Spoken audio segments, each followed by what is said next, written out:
Good morning. Hope you're having a good week. I say that every morning, right? Hope you're having a good day.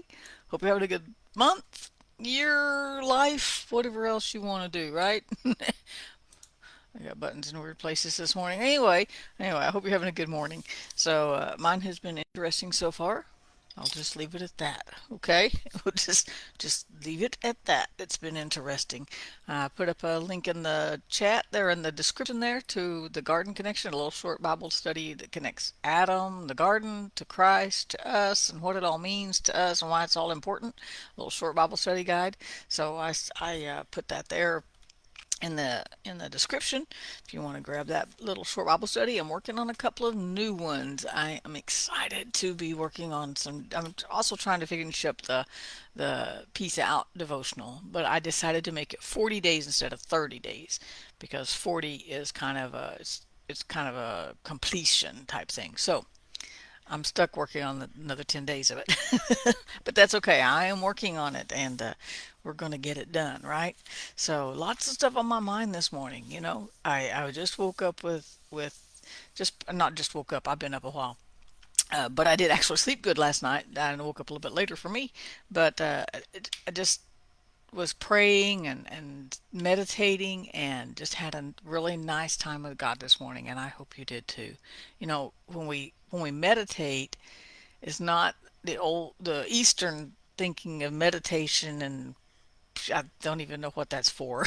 To be honest, I started saying like what I don't know, but we meditate His Word. David talked about a lot about meditating on the Word, and so I was meditating on several scriptures this morning and just thinking, what about this scripture, God, and what about that one? And this one says this, and that one says that, and just letting all those pieces come together in my mind with different scriptures that kind of came to my mind and were linked together like it was almost like a each scripture was a puzzle piece and it all made a picture in the end, right, of His grace. So when we think about this scripture for a while and we meditate on another scripture for a while, think about it. Don't think about His grace. See, what are the elements we talk about a lot in this devotional? We talk about peace because it's peace out, because that's our initial thing. But we also talk about grace, mercy, love, His goodness, how He stays with us. And when we start putting all those pieces together in our minds and our hearts, then we build this beautiful picture. So it's like all these puzzle pieces that come together to make a complete picture, right? So when you start meditating on peace, you're going to end up on love. And when you meditate and read and study about love, you're going to find His grace and you're going to find His mercy. And you're going to end up putting them all together in your mind like this beautiful picture of God's love and care for us, right? And so that's kind of what I was thinking about this morning. And so then, and meditating on things like that. And here's where I ended up. I ended up in Isaiah 30. And I know we've been here before because I've been here before. I've studied the scripture a lot. Uh, and I thought about it. And Isaiah was making a promise from God to the people, and he was telling them this: in returning and rest is where you're going to be safe, saved, it says. Quietness and confidence is where your strength is. And then, of course, they were obstinate people, and it says, "But you would not." And you said, "No, we're going to flee on horses, and we're going to do this, we're going to do that." And then it goes on, and this says down in verse 18, it says, "Therefore God will wait, the Lord will wait that He can be gracious to you." So He's going to wait for you to get it, right? God's saying, just return to me and rest and let me take care of you.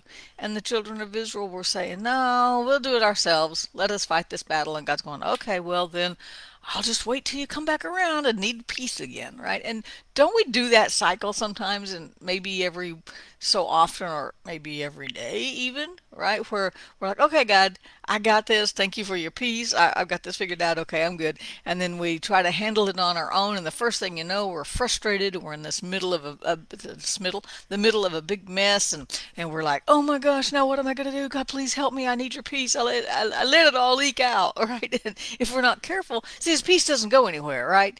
But if we're not careful, we'll get our eyes off on other stuff, and we'll get our mind on other things, and we will forget to embrace His peace and to let it reign. And then we're chasing money over here because we got to pay this bill. I do that a lot. Or we chase this over here, and we kind of stray away in our hearts from His peace because we got it handled, right? And so he says, in returning and rest, you'll be saved. And I'm pretty sure that word saved there can be interpreted peace. I don't know. I'm going to look it up in my handy dandy Strong's Concordance right here if I can get it up real quick. But he says in returning. So in returning. So, and you know what the coolest thing about that part is, about this part of this verse is? It is that God is always there, willing and waiting for our return. He knows when we get ourselves all wrapped up in a tither. Is that a word my grandmother used to use? A tither. Get all wrapped up in a tither. My mama used to use it too. We get ourselves all wrapped up in an emotional mess, and he just waits until we realize again, oh, we gotta have his peace, right? And you know what he's doing when we do that? He's just waiting for us. And he's going, my peace is still right here. My grace is still right here. My mercy is still right here. Isn't that an amazing God? Isn't that just amazing? He doesn't sit there and he doesn't say, well, you know what? Um, oh, I got the wrong verse here. He doesn't sit there and go, well, I tried to tell you. I tried to tell you that you need to just stay here, right? And or that you needed to settle down or you needed to do this. No, he just says, "Welcome back. Here's some peace. You still got it. I didn't take it back." You know, he's not selfish. He doesn't take it back. It didn't expire right before we got back, right? Uh, that's a cool thing too. Okay, I know this is verse 15. Hold on, I'm trying to find what this word saved could be. Um, Oh, in returning and rest you shall be saved. Let's see. Oh, it marks the whole verse. I just want that right there. It says you will be wide or free, uh, victorious. How about that? I like that one. I like that. In returning and rest in Him, you will be victorious. It doesn't say peace, but if you're victorious, you're going to have some peace, aren't you? Anyway, so and in that returning to Him, and if we do that a thousand times a day, He never condemns us. He doesn't say, "Oh, go away. You should have been here earlier. You shouldn't have let it leak out. I told you to let it rain. I told you so. I told you this. Don't." No, He just waits, and He says, "Now you got it, let it rain," right? Now that you got it, now that you figured it out, now that you remember that you need me, that you need my peace, here it is, here's some more, right? And so when we let that be, so he's never condemning. But it says, in returning and rest you will be saved. In quietness and confidence shall be your strength. And I have to say that quietness is quite the chore for people like me, learning to be still. And we talk about that. We've talked about that scripture, right? Psalm 46:10, be still and know that I am God, he says. And when we are still and when we're trying to do it, when we're trying to do it ourselves, we're not still and we're not quiet and we're not necessarily confident, right? But we got our sleeves rolled up and we're trying to make everything peaceful and we're trying to get everything together and we're trying, and he's going, if you'll just rest in me, I got this. If you'll just come back, and he says, because look at verse 13 again, it says, therefore the Lord will wait. What is he waiting on? You, me. He just waits. He's not pushy. He's not jerking us out of situations. He's just going, I'll let you process it, but I know you'll be back. My peace is right here. He just waits that he can be gracious for us, so that he can have mercy on us. Isn't that amazing quality of God, that he just waits for us to get it?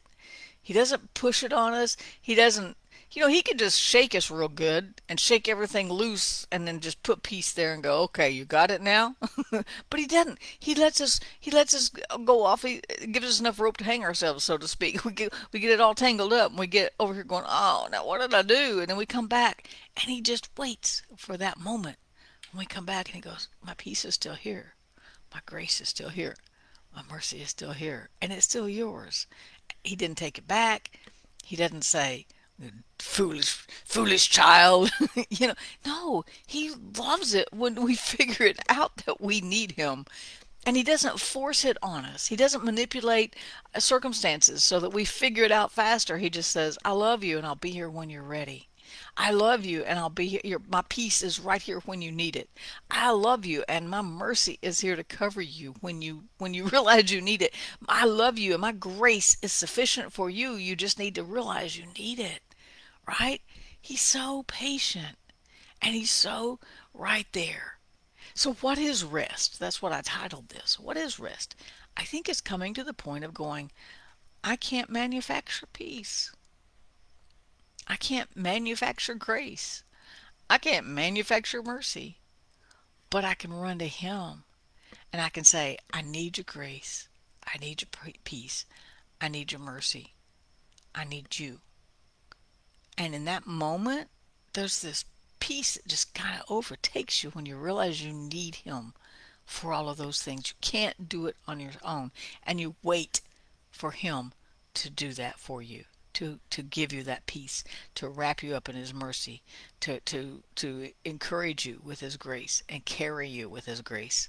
I say that a lot in my caregiver devotions. I talk a lot about how God is with us. He takes every step with us, and when we can't take another step, He just picks us up and carries us. Isn't that a beautiful picture of God?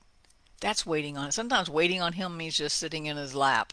Sometimes waiting on Him just means I'm dying. I can't do no more. Can't take another step, figuratively. And He just scoops us up and goes, "It's okay. I got you." That's His grace. That's His mercy. Sometimes resting just means, you know what, God, I know you got me, so I'm cool. Right?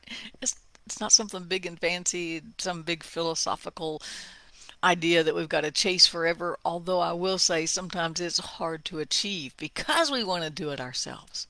Resting means I'll take your peace today, God. I'll take your grace. I'll take your mercy, and I'll trust you for this day.